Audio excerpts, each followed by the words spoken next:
it's moving. Yeah, you woke it up. That's great. Here I'm at the Federal Reserve Bank of Minneapolis. My expertise is pre-Civil War banking. I worried a lot about business cycles and financial crises and unemployment and inflation. How does somebody with that background, I know that song, get involved with early childhood, prenatal to 5? Keep writing your R's.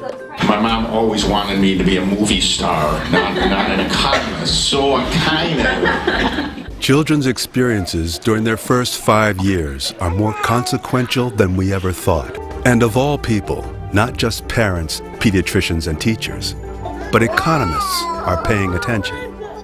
All the neuroscience research says that prenatal to 5, those foundation years are critical. You have to start early. Something like 80 to 90% of that brain is developed by age 4.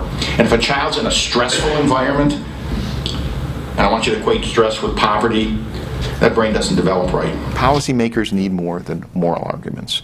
We asked a very direct question that most economists or business people would ask.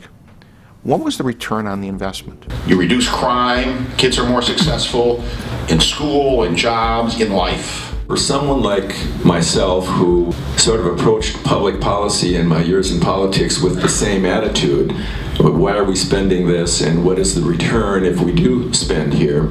I found his study in the early childhood area to be just overwhelmingly compelling. You want to make sure you have sustainable economic growth, invest in your kids.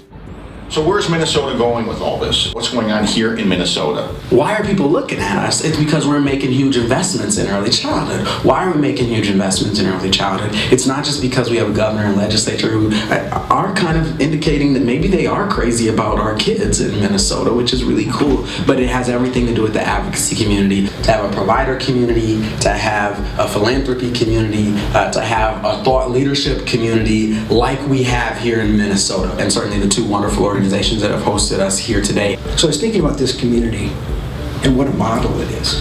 And we got to thinking a few years ago, after a long conversation with First Children's Finance, about both the academic side and the business side of early childhood. Making the connections between early education and community economic development. I think we know what some of those things are, and how to get there. I think what we'd like to do is to continue to work with you. We'd be honored to do that, to help map that out and put that as a challenge in front of other communities and see what that looks like. So thank you very much.